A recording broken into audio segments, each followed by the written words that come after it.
No manual dela fala que dá pra rodar 6 mil com óleo. Você confia nele? Ah, não confio. Não confio.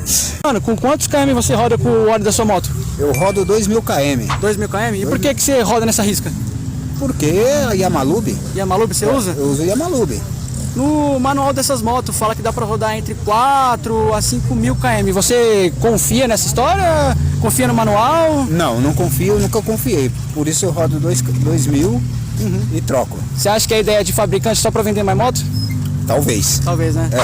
O que comem? O que fazem? Onde vivem? Cadê esse pessoal que troca com 5 mil km? Sei não, hein? A gente vai ver no próximo programa. É nóis.